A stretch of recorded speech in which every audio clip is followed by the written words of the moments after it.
ಶ್ರೀಮದ್ ಭಾಗವತಂ ಮೊದಲನೇ ಸ್ಕಂದ 5ನೇ ಅಧ್ಯಾಯ 10ನೇ ಶ್ಲೋಕ. ನಾಯ ತ್ವಚಾ ಚಿತ್ರಪದಂ ಅರೆ ಯಶ ಜಗತ್ ಪವಿತ್ರಂ ಪ್ರಗಣಿತಾ ಕರೇಚಿತ್ ತತ್ವಾಯಸಂ ತೀರ್ಥಂ ಉಷ್ಯಂತಿ ಮಾನಸ ನಾಯತ್ರ ಹಂಸ ನಿರಮಂತಿ ಉಷಿ ಕ್ಷಯ. ಅನುವಾದ: ಭಗವಂತನು ಮಾತ್ರವೇ ಸಮಸ್ತ ವಿಶ್ವದ ವಾತಾವರಣವನ್ನು ಪವಿತ್ರಗೊಳಿಸಲು ಸಮರ್ಥನಾದ. ಅವನ ಮಹಿಮೆಗಳನ್ನು ವರ್ಣಿಸದ ಮಾತುಗಳನ್ನು ಸಾಧು ಪುರುಷರು ಕಾಗೆಗಳ ಕ್ಷೇತ್ರವೆಂದು ಪರಿಗಣಿಸುತ್ತಾರೆ. ಆದರೆ ಅಂಸರೆನಿಸಿಕೊಂಡ ಸಿದ್ಧ ಪುರುಷರು ದಿವ್ಯಧಾಮದಲ್ಲಿ ವಾಸಿಸುವರು. ಅವರಿಗೆ ಅಂಥ ಕಾಕಾ ಕ್ಷೇತ್ರಗಳಲ್ಲಿ ಯಾವ ಸಂತೋಷವೂ ಸಿಗುವುದಿಲ್ಲ. ಚೈತನ್ಯ ಚರಿತಾಮೃತದಲ್ಲಿ ಕೂಡ ಉಂಟು. ಈ ಮಧ್ಯಲೀಲೆಯಲ್ಲಿ ಒಂದು ಆ ಶ್ಲೋಕ ಕೂಡ ಹೇಳ್ತೇನೆ. ಭಗವದ್ಭಕ್ತಿಹೀನಸ್ಯ ಜಾತಿ ಶಾಸನ ಜಪಸ್ತಪ ಅಪ್ರಾಣಸ್ಯ ದೇಹಸ್ಯ ಮಂಡನಂ ಲೋಕ ರಂಜನಂ. ಇದರ ಅರ್ಥ ಎಂತಂದ್ರೆ, ಯಾರಿಗೆ ಕೃಷ್ಣ ಪ್ರಜ್ಞೆ ಇಲ್ಲ ನೋಡಿ, ಕಲಿಯುಗದಲ್ಲಿ 99% ಜನರಿಗೆ ಕೃಷ್ಣ ಪ್ರಜ್ಞೆ ಇಲ್ಲ. 99%. ಇಡೀ ನಾವು ಎಂತ ಹೇಳೋದು, ಇಡೀ ವರ್ಲ್ಡ್ ಇದು ತೆಗೆದಾದ್ರೆ 99% ಕೃಷ್ಣ ಪ್ರಜ್ಞೆ ಇಲ್ಲ ಎಂತ ಹೇಳುವಂಥದ್ದು. ಯಾರಿಗೆ ಕೃಷ್ಣ ಪ್ರಜ್ಞೆ ಇಲ್ಲವೋ ಈ ಶ್ಲೋಕ ಹೇಳುವಂಥದ್ದು, ಅವ ಒಂದು ಉನ್ನತ ಫ್ಯಾಮಿಲಿಯಲ್ಲಿ ಹುಟ್ಟಿರ್ಬೋದು, ಕುಟುಂಬದಲ್ಲಿ ಒಳ್ಳೆಯ ಒಂದು ದೇಶದಲ್ಲಿ ಹುಟ್ಟಿರ್ಬೋದು, ಒಳ್ಳೆಯವನಿಗೆ ಜ್ಞಾನ ಇರ್ಬೋದು, ಯಾವುದು ಈ ಭೌತಿಕ ಜ್ಞಾನ ಇರ್ಬೋದು, ಒಳ್ಳೆ ಅವನಿಗೆ ಈ ಶ್ಲೋಕಗಳೆಲ್ಲ ಗೊತ್ತಿರ್ಬೋದು, ಈ ಮಂತ್ರಗಳೆಲ್ಲ. ಆದ್ರೆ ಅದು ಏನು ಪ್ರಯೋಜನ ಇಲ್ಲ ಅಂತ. ಎಂತಂದ್ರೆ ಅದು ಮಂಡನಂ ಲೋಕ ರಂಜನಂ. ಹೇಗೆಂದ್ರೆ ಸತ್ತ ದೇಹಕ್ಕೆ ನಾವು ಅಲಂಕಾರ ಮಾಡಿದ ಹಾಗೆ. ಹೇಗಂದ್ರೆ ಒಬ್ಬ ಭಿಕ್ಷುಗೆ ಇದ್ದಾನೆ, ಅವನ ಜೀವನ ಪೂರ್ತಿ ಅವ ಹರಿದ ಬಟ್ಟೆ ಹಾಕಿ ತಿನ್ಲಿಕ್ಕೆ ಗತಿ ಇಲ್ಲ, ಬಂಗಾರವ ಮುಖವೇ ನೋಡಲಿಲ್ಲ. ಸತ್ತಾಗ ಅವನಿಗೆ ಚಂದ ಮಾಡಿ ಅವನು ಸ್ನಾನ ಮಾಡಿಸ್ತಾರೆ. ಜೀವರೋಗ ಸ್ನಾನ ಮಾಡಲಿಲ್ಲ, ಮತ್ತೆ ಅವನಿಗೆ ಸಿಲ್ಕ್ ಬಟ್ಟೆ ಹಾಕ್ತಾರೆ, ಮತ್ತೆ ಮುಖಕ್ಕೆ ಮೇಕಪ್ ಮಾಡ್ತಾರೆ, ಮತ್ತೆ ಕೈಗೆ ಉಂಗುರ, ಬಂಗಾರದ ಉಂಗುರ ಹಾಕ್ತಾರೆ, ಕುತ್ತಿಗೆಗೆ ಚೈನ್ ಹಾಕ್ತಾರೆ.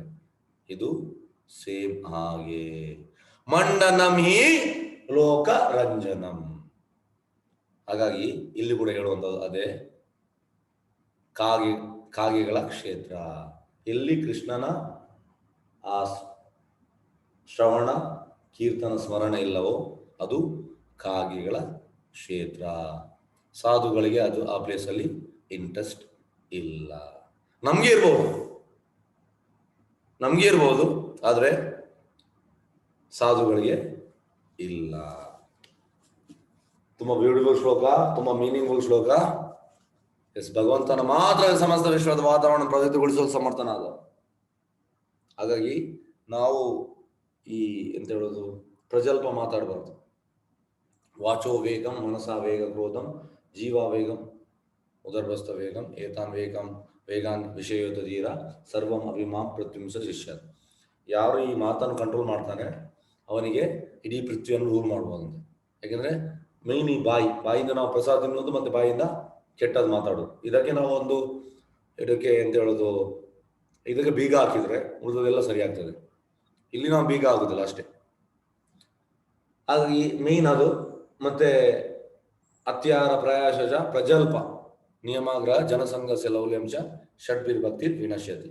ಪ್ರಜಲ್ಪ ಮಾತಾಡಬಾರ್ದು. ಪ್ರಜಲ್ಪ ಅಂದ್ರೆ ಈ ಕಾಗೆಗಳ ಕ್ಷೇತ್ರದಲ್ಲಿ ಅವರು ಪ್ರಜಲ್ಪ ಮಾತಾಡೋದು, ಕೃಷ್ಣನ ವಿಷಯ ಇಲ್ಲ. ಹಾಗಾಗಿ ಇದು ಒಳ್ಳೇದಲ್ಲ. ನಾವು ಯಾವಾಗಲೂ ಕೃಷ್ಣನ ಬಗ್ಗೆ ನಾವು ಮಾತಾಡಬೇಕು. ಎಸ್, ಈಗ ಭಾವಾರ್ಥಕ್ಕೆ ಹೋಗುವ.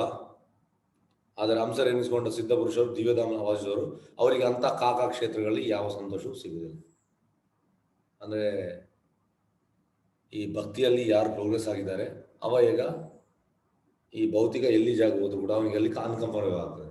ಅವನಿಗೆ ಜಾಸ್ತಿ ಹೊತ್ತು ನಿಲ್ಲಕ್ಕೆ ಆಗುದಿಲ್ಲ. ಅದು ಯಾಕಂದ್ರೆ ಟೋಟಲಿ ಇಂದ್ರಿಯ ಸುಖದ ಅವನಿಗೆ ಮಧ್ಯೆ ನಿಲ್ಲಿಸಿದ್ರೆ ಅವನಿಗೆ ಇಮಿಡಿಯೇಟ್ ಅಲ್ಲಿ ಅವನಿಗೆ ಉಸಿರುಗಟ್ಟಿದಾಗ ಆಗ್ತದೆ. ಹೇಗಂದ್ರೆ ನಾವು ಒಂದು ಗೋಣಿ ಚೀಲದಲ್ಲಿ ಒಬ್ಬರನ್ನ ಯಾವ್ದು ಹಾಕಿದ್ರೆ ಹೇಗಾಗ್ತದೆ, ಅವನಿಗೆ ಸಫುಗೇಷನ್ ಆಗ್ತದೆ, ಒಮ್ಮೆ ಹೊರಗೆ ಬರ್ಬೇಕಂದಾಗ. ಅದೇ ರೀತಿ ಈ ಭಕ್ತನನ್ನು ನೀವು ಹೋಗಿ ಈ ಕಾಗೆಗಳ ಕ್ಷೇತ್ರ ಅಂದ್ರೆ ಈ ಭೌತಿಕ ಲೋಕದ ಜನರು ಅವ್ರು ಮಾತಾಡೋದು ಬೇಡ, ಅಲ್ಲಿ ಹೋಗಿ ನೀವು ಅವರನ್ನು ಕೂರಿಸಿದ್ರೆ ಅವ್ರಿಗೆ ಆಗುದಿಲ್ಲ, ಅಲ್ಲಿ ನಿಲ್ಲಿಕ್ಕೆ ಆಗುದಿಲ್ಲ. ಆದ್ರೆ ಕಾಗೆಗಳಿಗೆ ಅದೇ ಇಂಟ್ರೆಸ್ಟ್. ಹೌದಾ, ಎಂತಾಯ್ತು ಎಂತಾಯ್ತು ಎಂತಾಯ್ತು. ಯಾಕೆಂದ್ರೆ ಕಾಗೆಗಳ ಮತ್ತೆ ಹಂಸದು ಟೇಸ್ಟ್ ಡಿಫ್ರೆಂಟ್. ಪ್ರಭಾದ್ ತುಂಬ ಬಾರಿ ಹೇಳಿದ್ದಾರೆ. ಎಂತ ಅಂದ್ರೆ ಹಸು ಸತ್ವಗುಣ, ನಾಯಿ ತಮೋಗುಣ, ಹಂಸ ಸತ್ವಗುಣ, ಕಾಗೆ ತಮೋಗುಣ. ಮತ್ತೆ ಒಳ್ಳೆ ಫಲ ಕೊಡುವ ಮರ ಸತ್ವಗುಣ, ಯಾವುದೇ ಫಲ ಕೊಡದ ಮರ ತಮೋಗುಣ. ಪ್ರಭಾತ್ ಹೇಳ್ತಾರೆ ಖಾಲಿ ಮನುಷ್ಯರಲ್ಲಿ ಮಾತ್ರ ಅಲ್ಲ ಸತ್ವಗುಣ ತಮೋಗುಣ, ಎಲ್ಲಾ ಜೀವಿಗಳಲ್ಲೂ ಉಂಟು. ಇದನ್ನು ನಾವು ತಿಳಿಬೇಕು. ಆದ್ರೆ ಈಗ ಎಂತ ಕಲಿಯುಗದಲ್ಲಿ ಜನರಿಗೆಲ್ಲ ಹಸು ಬೇಡ, ನಾಯಿ. ಹಾಗಾಗಿ ಟೋಟಲ್ ಅಂಧಕಾರದಲ್ಲಿ ಇದ್ದಾರೆ. ಇದಕ್ಕೆ ಹೇಳುವಂಥದ್ದು ಮೂಢತಮ. ತಮೋಗುಣಗಿಂತ ಕೂಡ ಕೆಳಗೆ ಲೋವೆಸ್ಟ್, ಅದಕ್ಕೆ ಹೇಳುವಂಥದ್ದು ಮೂಢತಮ. ಕಲಿಯುಗದವರೆಲ್ಲ ತಮೋಗುಣ ಅಲ್ಲ, ಮೂಢತಮದಲ್ಲಿ ಇದ್ದಾರೆ.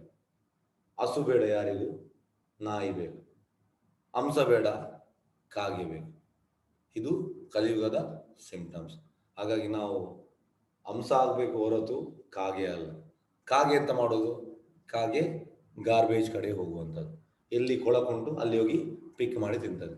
ಹಂಸ ಎಂತ ಮಾಡುವಂಥದ್ದು, ಹಂಸ ತಾವರೆ ಕಡೆ ಹೋಗುವಂಥದ್ದು. ನಾವು ಯಾವಾಗಲೂ ಹಂಸ ಆಗ್ಬೇಕು, ಕಾಗೆ ಅಲ್ಲ. ಹಾಗಾಗಿ ಇದು ತುಂಬಾ ಎಂತ ಹೇಳೋದು, ಪ್ರಭಾತ್ ಹೇಳುವಂಥದ್ದು ಮಾತು 101% ಕರೆಕ್ಟ್. ಅಂದ್ರೆ ಜನರೆಲ್ಲ ಮೂಢತಮದಲ್ಲಿದ್ದಾರೆ. ಮತ್ತೆ ಅವರಿಗೆ ಎಂತ ಕೃಷ್ಣನ ಬಗ್ಗೆ ಹೇಗೆ ಆಸಕ್ತಿ ಬರುವಂಥದ್ದು ಬರುವುದಿಲ್ಲ. ನೀವು ಮೂಢತಮದಲ್ಲಿದ್ರೆ ತಮಗುಣ ಕೂಡ ಅಲ್ಲ, ಅದಕ್ಕಿಂತ ಲೋವೆಸ್ಟ್ ಮೂಢತಮ. ಆ ಮೂಢತಮದಲ್ಲಿದ್ರೆ ನಿಮ್ಗೆ ಹೇಗೆ ಆಸಕ್ತಿ ಬರುವಂಥದ್ದು ಇಲ್ಲ.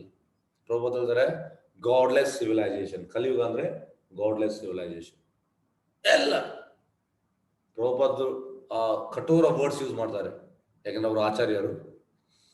ಅವರು ಹೇಳುವಂಥದ್ದು ರೋಗ್ಸ್, ಥೀವ್ಸ್, ರಾಸ್ಕಲ್ಸ್, ಪ್ಲಾಂಡರರ್ಸ್. ಯಾಕೆ ಯೂಸ್ ಮಾಡ್ತಾರೆ ಪ್ರಭುಪಾದ? ಯಾಕೆಂದ್ರೆ ಭಗವಂತನ ಸಂಪತ್ತನ್ನು ತೆಗೆದು, ಹೇಗೆಂದ್ರೆ ಈಗ ಸಪೋಸ್ ನಿಮ್ಮ ತಂದೆ ನಿಮ್ಗೆ ಒಳ್ಳೆ ಕಲಿಸ್ತಾರೆ, ಮತ್ತೆ ಕಲಿಸಿದ ಮೇಲೆ ಎಂತಾಗ್ತದೆ, ನಿಮ್ಗೊಂದು ಒಳ್ಳೆ ಕೆಲಸ ಸಿಗ್ತದೆ. ತುಂಬ ತಂದೆ ಕೂಡಿ ಇಡ್ತಾರೆ. ತಂದೆಗೆ ಸರ್ಟನ್ ಪ್ರಾಯ ಆಗ್ತದೆ, ರೋಗ ಬರ್ತದೆ. ನೀವು ತಂದೆಯನ್ನು ತೊಳೆದು ಮನೆಯಿಂದ ತೊಳೆದು ಹೊರಗೆ ಹಾಕಿದ್ರೆ ಹೇಗೆ ಹೇಗೆ ಆಗ್ತದೆ? ಅದು ಒಳ್ಳೇದ ಕೆಟ್ಟದ? ಅದು ಕೆಟ್ಟದ್ದು. ಅದೇ ರೀತಿ ಎಲ್ಲವೂ ಭಗವಂತನು, ಕೃಷ್ಣನು. ನಾವೆಂತ ಮಾಡಿದ್ದೇವೆ? ಕಲಿಯುಗ ಅಂದ್ರೆ ಗಾಡ್ಲೆಸ್ ಸಿವಿಲೈಸೇಷನ್. ಅದಕ್ಕೆ ಪ್ರಭಾತ ಹೇಳುವಂಥದ್ದು ರೋಗ್ಸ್, ಥೀವ್ಸ್, ರಾಸ್ಕಲ್ಸ್, ಪ್ಲಂಡರ್ಸ್. ಯಾಕೆಂದ್ರೆ ಭಗವಂತನ ನಾವು ತೆಗೆದು ಮತ್ತೆ ಭಗವಂತ ನಮಗೆ ಬೇಡ. ಅದೇ ರೀತಿ ಮನೆಯಲ್ಲಿ ತಂದೆ ನಮ್ಗೆ ಎಲ್ಲ ಆಸ್ತಿ ಮಾಡಿರ್ತಾರೆ, ಮತ್ತೆ ನಾವು ತಂದೆಯನ್ನು ದೂಡಿ ಹಾಕುವಂಥದ್ದು. ಹಾಗಾಗಿ ಕೃಷ್ಣ ಪರಮ ತಂದೆ. ಪ್ರಭುಪಾದ ಹೇಳ್ತಾರೆ ಎಲ್ಲ ಕಲಿಯುಗದ 99% ಜನರು ಹೀಗೆ. ಹಾಗಾಗಿ ಪ್ರಭುಪಾದ ಅಂತ ಕಠೋರ ಇದನ್ನು ಯೂಸ್ ಮಾಡ್ತಾರೆ. ಹಾಗಾಗಿ ಕೃಷ್ಣ ಪ್ರಜ್ಞೆಯಲ್ಲಿ ಯಾರಿಗೆ ಇಂಟ್ರೆಸ್ಟ್ ಇಲ್ಲ. ಬೇಡದು ಅಂದ್ರೆ ಶುಕಮುನಿ 2ನೇ ಸ್ಕಂದದಲ್ಲಿ ಹೇಳುವಂಥದ್ದು ಶ್ರೋತವ್ಯಾನಿಧಿ ರಾಜೇಂದ್ರ ಋಣಂ ಶಾಂತಿಂ ಸಹಸ್ರಜ ಅಪಶ್ಯತ ಆತ್ಮ ತತ್ವಂ ಗೃಹೇಶು ಗೃಹಮೇದಿನ. ನೋಡಿ, ಅಲ್ಲಿ ಗೃಹಸ್ಥ ಹೇಳ್ತಾ ಇಲ್ಲ ಶುಕಮುನಿ, ಗೃಹಮೇದಿ. ಗೃಹಮೇದಿ ಅಂದ್ರೆ ಶ್ರೋತವ್ಯಾನಿಧಿ ರಾಜೇಂದ್ರ, ಅವನಿಗೆ ತುಂಬಾ ಸಮಯ ಉಂಟು ಮಾತಾಡ್ಲಿಕ್ಕೆ. ಎಂತ ಋಣಂ ಶಾಂತಿಂ ಸಹಸ್ರಜ, ಸಾವಿರಾರು ವಿಷಯ. ಇವತ್ತು ಎಂತ ಆಯ್ತು ಪೊಲಿಟಿಕ್ಸ್ ಅಲ್ಲಿ, ಎಂತ ಆಯ್ತು ಇವತ್ತು ಕ್ರಿಕೆಟ್ ಅಲ್ಲಿ ಎಂತ ಆಯ್ತು, ಇವತ್ತು ಆ ಫಿಲ್ಮ್ ಅವ ಎಂತ ಮಾಡಿದ ಆಕ್ಟರ್ ಎಂತ. ಹಾಗಾಗಿ ಈ ರೀತಿ ನಮಗೆ ಸಾವಿರ ವಿಷಯ ಉಂಟು. ನಿನ್ನ ಮನೆಯ ಅವರು ಎಂತ ಮಾಡಿದ್ರು, ಅವರು ಎಂತ ಹೇಳಿದ್ರು, ಇವರು ಎಂತ ಹೇಳಿದ್ರು, ಆಫೀಸಲ್ಲಿ ಎಂತ ಆಯ್ತು, ಇದು ಮಾತಾಡ್ಲಿಕ್ಕೆ ಅವನಿಗೆ ತುಂಬಾ ಸಮಯ ಉಂಟು, ಸಾವಿರ ವಿಷಯ ಉಂಟಂತ. ಶ್ರೋತವ್ಯಾನಿಧಿ ರಾಜೇಂದ್ರ ಋಣಂ ಶಾಂತಿಂ ಸಹಸ್ರಜ ಅಪಶ್ಯತ ಆತ್ಮ ತತ್ವಂ. ಯಾಕೆಂದ್ರೆ ಅವ ಶಪಥ ತಗೊಂಡಿದ್ದಾನೆ, ಓದ್ ತಗೊಂಡಿದ್ದಾನೆ. ಎಂತ ಓದ್? ನಾನು ಈ ಇಂದ್ರಿಯ ಸುಖದಲ್ಲಿ ಸುಖವಾಗಿರ್ತೇನೆ. ಅಪಶ್ಯತ ಆತ್ಮ ತತ್ವಂ. ಅವರಿಗೆ ಆತ್ಮ ಸಾಕ್ಷಾತ್ ಕಡೆಗೆ ಆಸಕ್ತಿ ಇಲ್ಲ. ಗೃಹೇಶು ಗೃಹಮೇದಿ, ಅವರು ಗೃಹಮೇದಿ, ಗೃಹಸ್ಥ ಅಲ್ಲ.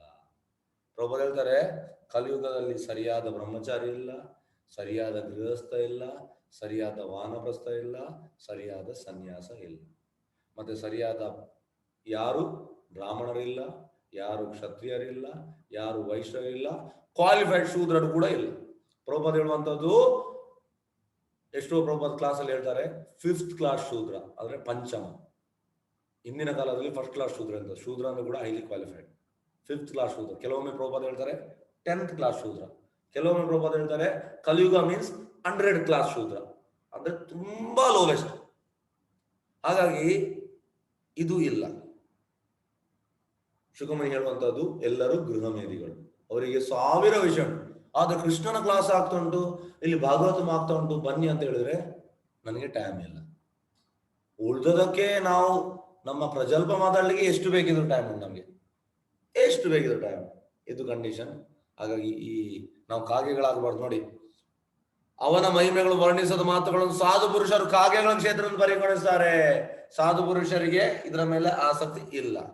ಆದರೆ ಹಂಸರೆನಿಸಿಕೊಂಡ ಸಿದ್ಧ ಪುರುಷರು ದಿವ್ಯಧಾಮದಲ್ಲಿ ವಾಸಿಸುತ್ತಾರೆ. ಅವರಿಗೆ ಅಂತ ಕಾಕಾ ಕ್ಷೇತ್ರಗಳಿಗೆ ಯಾವ ಸಂತೋಷವೂ ಸಿಗುವುದಿಲ್ಲ. ಭಾವಾರ್ಥ by his divine grace A C Bhaktivedanta Swami Srila Prabhupada ಕಿ ಜೈ. ಕಾಗೆ ಮತ್ತು ಹಂಸಗಳ ಮನೋಭೂಮಿಕೆ ವಿಭಿನ್ನವಾದದ್ದು, ಅಂದ್ರೆ ಕ್ವೈಟ್ ಆಪೋಸಿಟ್. ಕಾಗೆಗೆ ಎಂತ ಇಂಟ್ರೆಸ್ಟ್ ಉಂಟು, ಹಂಸಗೆ ಅದು ಇಂಟ್ರೆಸ್ಟ್ ಇಲ್ಲ. ಹಂಸನಿಗೆ ಎಂತ ಇಂಟ್ರೆಸ್ಟ್ ಉಂಟು, ಕಾಗೆಗೆ ಅದು ಇಂಟ್ರೆಸ್ಟ್ ಇಲ್ಲ. Totally opposite. ಇಂಟ್ರೆಸ್ಟ್ ಇಲ್ಲ. ಕಾಗೆ ಎಂತ ಮಾಡ್ತಾ ಉಂಟು, ಹಂಸನಿಗೆ ಇಂಟ್ರೆಸ್ಟ್ ಇಲ್ಲ. ಹಂಸ ಎಂತ ಮಾಡ್ತಾ ಉಂಟು, ಕಾಗೆಗೆ ಇಂಟ್ರೆಸ್ಟ್ ಇಲ್ಲ. ಆದ್ದರಿಂದಲೇ ಅವು ಒಂದೇ ವರ್ಗದ ಪಕ್ಷಿಗಳಲ್ಲ. ಕಾಮ್ಯ ಕರ್ಮಗಳನ್ನು ಮಾಡುವವರನ್ನು ಅಥವಾ ರಾಜಸ ಪ್ರವೃತ್ತಿ ಉಳ್ಳವರನ್ನು ಕಾಗೆಗಳಿಗೆ ಹೋಲಿಸಲಾಗಿದೆ. ಕಲಿಯುಗದಲ್ಲಿ 99% ಜನರು ಕಾಮ್ಯಕರ್ಮ, ರಾಜಸ ಪ್ರವೃತ್ತಿಯವರು, ಅವರಿಗೆ ಕಾಗೆ ಅಂತ ಹೋಲಿಸಲಾಗಿದೆ.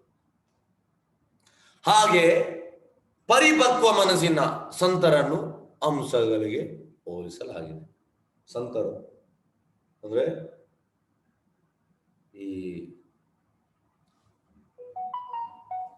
ಸಂತ ಸದೇವ್, ಎಸ್, ಸಂತರ ಬಗ್ಗೆ ಈ ಬ್ರಹ್ಮ ಸಂಹಿತೆಯಲ್ಲಿ ಉಂಟು. ಪ್ರೇಮಾಂಜನ ಚುರಿತ ಭಕ್ತಿ ವಿಲೋಚನೇನ ಸಂತ ಸದೈವ ಹೃದಯೇಷು ವಿಲೋಕಯಂತಿ ಯಂ ಶ್ಯಾಮ ಸುಂದರ ಅಚಿಂತ್ಯ ಗುಣಸ್ವರೂಪಂ ಗೋವಿಂದಮಾದಿ ಪುರುಷಂ ತಮಹಂ ಭಜಾಮಿ. ಸಂತರು ಸದೈವ ಯಾವಾಗಲೂ ಎಂತ ಹೃದಯದಲ್ಲಿ ಪ್ರೇಮವನ್ನು, ಕೃಷ್ಣ ಪ್ರೇಮ ಅಂದ್ರೆ ಎಂ ಶ್ಯಾಮ್ ಸುಂದರ.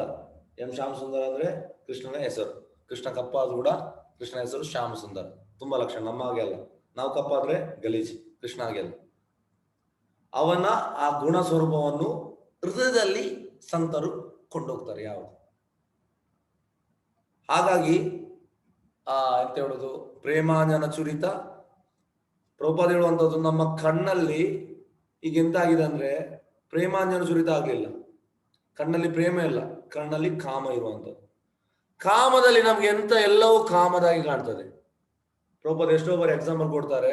ಈ ಜಾಂಡೀಸ್, ಹಳದಿ ರೋಗ, ಅವನಿಗೆ ಎಲ್ಲವೂ ಹಳದಿ ಕಾಣುವಂಥದ್ದು. ಆದ್ರೆ ಆಕ್ಚುಲಿ ಹಳದಿ ಅಲ್ಲ, ಎಲ್ಲವೂ ನೋಡ್ತಾನೆ, ನನಗೆ ಅದು ಹಳದಿ ಕಾಣ್ತದೆ, ನನಗೆ ಇದು ಹಳದಿ ಕಾಣ್ತದೆ. ಯಾಕೆಂದ್ರೆ ಜಾಂಡೀಸ್ ಉಂಟು, ಅವ ರೋಗ ಮುಕ್ತ ಆಗ್ಬೇಕು, ಮತ್ತೆ ಅವನಿಗೆ ಕಾಣ್ತದೆ.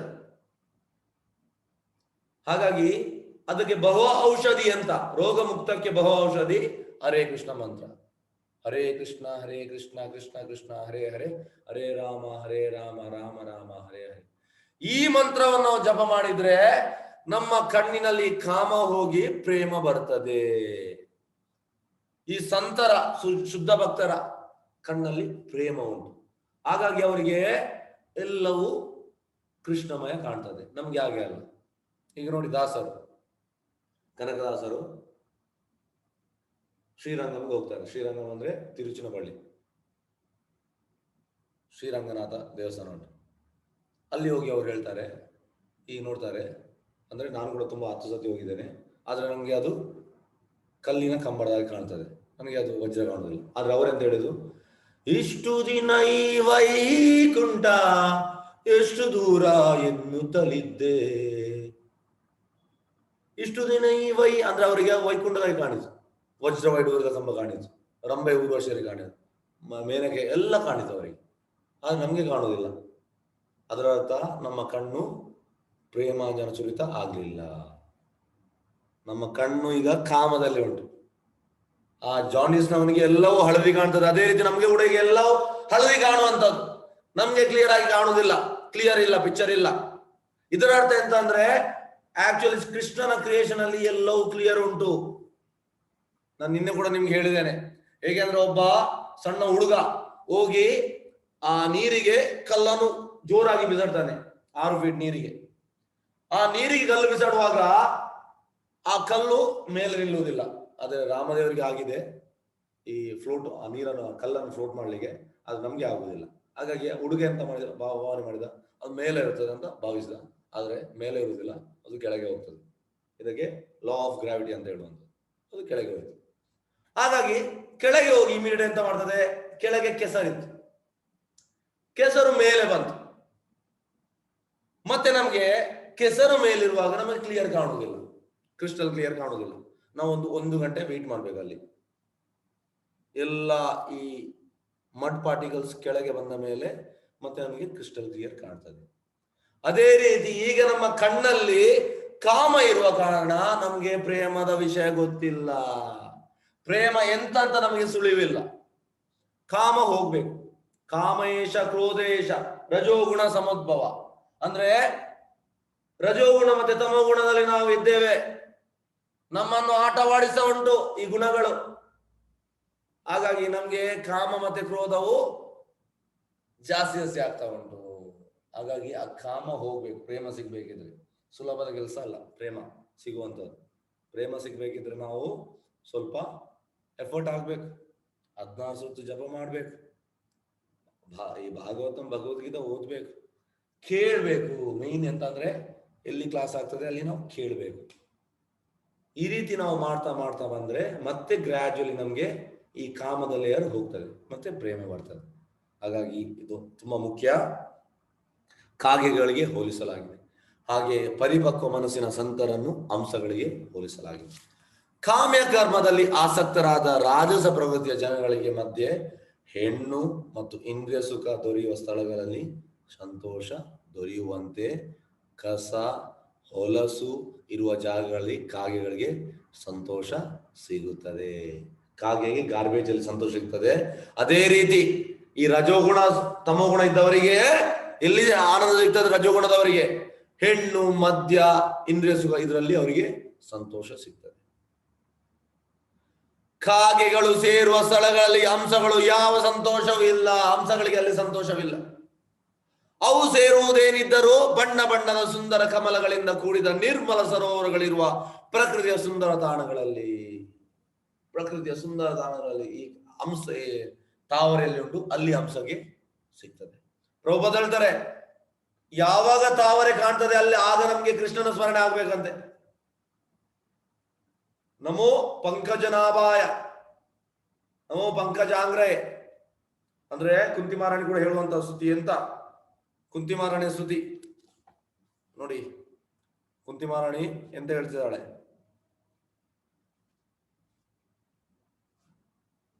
ಕುಂತಿಮಾರಾಣಿ ಹೇಳುವಂತದ್ದು. ಎಸ್,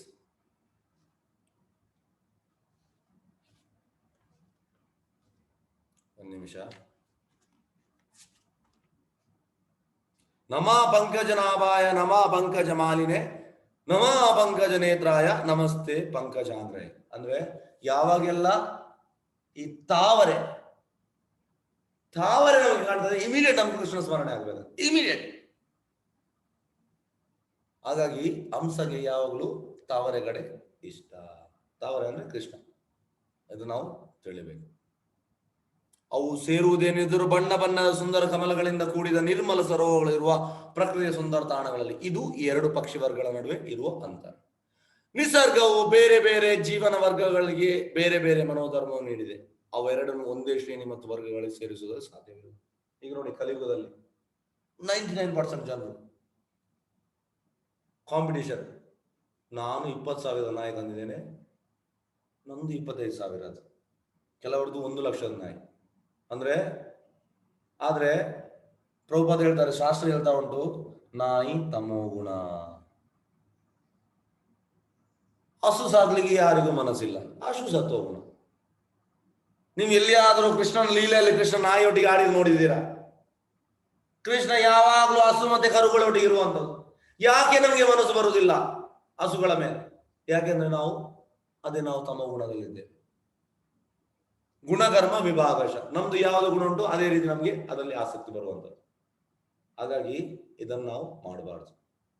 ಹೇಗೆಂದ್ರೆ ನೋಡಿ, ಪ್ರಭುಪಾದ್ ಹೇಳ್ತಾರೆ, ಪ್ರಭುಪಾದ್ ನಾಯಿಯನ್ನು ಟೋಟಲ್ ಕಂಡೆಮ್ ಮಾಡ್ತಾರೆ. ಆದ್ರೆ ನಾಯಿಯಲ್ಲಿ ಒಳ್ಳೆ ಗುಣ ಉಂಟು. ಎಂತ?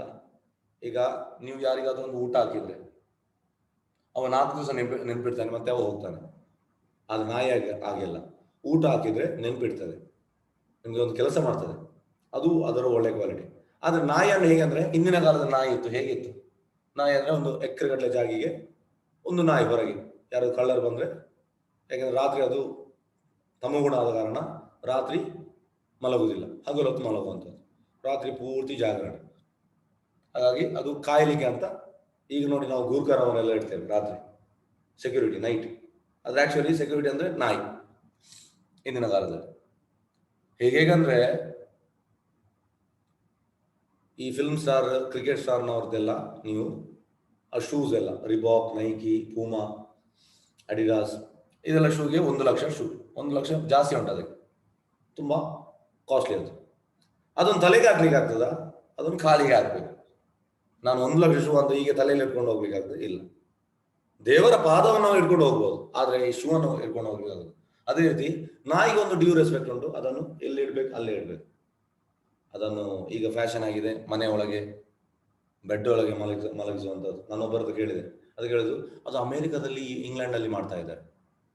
ಅಮೆರಿಕ, ಇಂಗ್ಲೆಂಡ್ ಅಲ್ಲಿ ಆ ನಾಯಿಯ ಹೇಗಂದ್ರೆ ರೂಲ್ಸ್ ಹೇಗಂದ್ರೆ, ನಾಯಿಯನ್ನು ಕೊಂಡೋಗುವಾಗ ಆ ನಾಯಿ ಎಲ್ಲಿಯಾದ್ರೂ ಮಲ ಮಾಡಿದ್ರೆ ಅವ ಆ ಟಿಶ್ಯೂ ಪೇಪರ್ ಅಲ್ಲಿ ತೆಗಿಬೇಕು. ನಾನು ಅವ್ರದ್ದು ಕೇಳಿದ್ರೆ, ನೀವು ತೆಗಿತೀರಾ? ಇಲ್ಲ, ಭಾರತದಲ್ಲಿ ಆ ರೂಲ್ಸ್ ಇಲ್ಲ. ಟೋಟಲ್ ಇಮಿಟೇಟ್ ಮಾಡುವಂಥದ್ದು ಪಾಶ್ಚಾತ್ಯ ದೇಶದವರು. ಅವರಿಗೆ ಒಂದು ಪ್ರಜ್ಞೆ ಇಲ್ಲ, ಇವರಿಗೆ ಕೂಡ ಪ್ರಜ್ಞೆ ಇಲ್ಲ, ಈ ರೀತಿ ಆಗುವಂಥದ್ದು. ಆದ್ರೆ ಪಾಶ್ಚಾತ್ಯ ದೇಶದಲ್ಲಿ ಹೇಗಂದ್ರೆ, ನಾಯಿಯನ್ನು ಕೊಂಡೋಗುವಾಗ ಅದು ಎಲ್ಲಿಯಾದ್ರೂ ಮಲ ಮಾಡಿದ್ರೆ ಅವ ಟಿಶ್ಯೂ ಪೇಪರ್ ತೆಗಿಬೇಕು, ಇಲ್ಲದ ಮೇಲೆ ಕೇಸ್ ಆಗ್ತದೆ, ಈ ರೀತಿ. ಹಾಗಾಗಿ ನೋಡಿ, ನಿಸರ್ಗವು ಬೇರೆ ಬೇರೆ ಜೀವವರ್ಗಗಳಿಗೆ ಬೇರೆ ಬೇರೆ ಮನೋಧರ್ಮ ನೀಡಿದೆ. ಅವೆರಡವನ್ನು ಒಂದೇ ಶ್ರೇಣಿ ಮತ್ತು ವರ್ಗಗಳು ಸೇರಿಸುವುದು ಸಾಧ್ಯವಿಲ್ಲ. ಹಾಗಾಗಿ ದಯವಿಟ್ಟು ನಾವು ಇದನ್ನು ಪಾಲನೆ ಮಾಡಬೇಕು. ಆದ್ರೆ ಕಲಿಯುಗ ಅಂದ್ರೆ, ಪ್ರಭುಪಾದ ಹೇಳ್ತಾರೆ, ಪ್ರಭುಪಾದ ಒಮ್ಮೆ ರಿಕ್ವೆಸ್ಟ್ ಮಾಡ್ತಾರೆ ಈ ಫ್ರಾನ್ಸ್ ಅಲ್ಲಿ, ಪ್ರಭುಪಾದ ಹೇಳುವಂಥದ್ದು, don't kill cow, I am begging you ಅಂತ ಹೇಳ್ತಿದ್ದಾರೆ. ಡೋಂಟ್ ಕಿಲ್ ಕೌ ಅಂದ್ರೆ ಅಷ್ಟೊಂದು ಪ್ರಭುಪಾದ್ ಆ ಒಳಗೆ ಭಾವನೆಯಿಂದ ಹೇಳ್ತಾ ಇದ್ದಾರೆ. ಆದ್ರೆ ಕಲಿಯುಗ ಅಂದ್ರೆ ವರ್ಸ್ಟ್, ಅಲ್ಲಿ ಸ್ಲಾಟರ್ ಹೌಸ್, ಹಸುವನ್ನು ಕೊಲ್ತಾ ಇದ್ದಾರೆ. ಟೋಟಲಿ ಇದು ರಾಂಗ್. ಅದೇ ರೀತಿ ಬೇರೆ ಬೇರೆ ಮನೋಧರ್ಮದ ಜನ ಇದ್ದಾರೆ, ಅವರಿಗಾಗಿ ಬೇರೆ ಬೇರೆ ಬಗೆಯ ಸಾಹಿತ್ಯ ಇದೆ. ಕಾಕಾ ವರ್ಗದ ಜನರನ್ನು ಆಕರ್ಷಿಸುವ ಮಾರುಕಟ್ಟೆಯಲ್ಲಿ ಸಾಹಿತ್ಯವೆಲ್ಲ ಇಂದ್ರಿಯ ಭೋಗ ಕುರಿತು ಕಳಪೆ ಸಾಹಿತ್ಯವಾಗಿರುತ್ತದೆ. ಅಂದ್ರೆ ಈ ಕಾಕಾ ವರ್ಗ, ಕಾಗೆ ವರ್ಗ ಅವರಿಗೆ ಎಂತ? ಅವರಿಗೆ ಇಂದ್ರಿಯ ಸುಖದೇ ಆಕರ್ಷಣೆ. ಅವುಗಳೇನಿದ್ದರೂ ದೇಹ ಮತ್ತು ಮನಸ್ಸಿಗೆ ಸಂಬಂಧಿಸಿದ ಅಗ್ಗದ ವಿಷಯಗಳಿಂದ ಕೂಡಿದವು ಎನ್ನುವುದು ಸಾಮಾನ್ಯವಾಗಿ ಗೊತ್ತಿರುವಂಥದ್ದು. ಅವರಿಗೆ ದೇಹ ಮತ್ತು ಮನಸ್ಸಿನ ಬಗ್ಗೆ ಇಂಟ್ರೆಸ್ಟ್, ಹಾಗಾಗಿ ಅಂತವರಿಗೆ ಸಾಹಿತ್ಯದಲ್ಲಿ ಇಂಟ್ರೆಸ್ಟ್. ಅವುಗಳಲ್ಲಿರುವುದೆಲ್ಲ ಉಪಮೆ, ರೂಪಕಗಳು, ಅಲಂಕಾರಿಕ ಭಾಷೆಯಲ್ಲಿ ವರ್ಣಿತವಾಗಿರುವ ವಸ್ತುಗಳು. ಅಂದ್ರೆ ಹೇಗಂದ್ರೆ, ಈಗ ನಮ್ಮ ದೇವಸ್ಥಾನದ ಹತ್ತಿರವೇ ಒಂದು ದೊಡ್ಡ ಕಟೌಟ್ ಉಂಟು, ಸೋಚ್ ಅಂತ. ಆ ಸೋಚ್ ಕಟೌಟ್ ಅಲ್ಲಿ, ಅಂದ್ರೆ ಅದು ಸಾರಿದು ಶಾಪ್ ಏನೋ, ಆ ಹುಡುಗಿ ಅಂದ್ರೆ ಚೇಂಜ್ ಮಾಡ್ತಾ ಇರ್ತದೆ, 10 ದಿವಸಕ್ಕೊಮ್ಮೆ ಆ ಸಾರಿ ಚೇಂಜ್ ಮಾಡ್ತಾರೆ, ಮತ್ತೆ ಕೆಲವೊಮ್ಮೆ ಒಡವೆ ಕೂಡ ಚೇಂಜ್ ಮಾಡ್ತಾರೆ.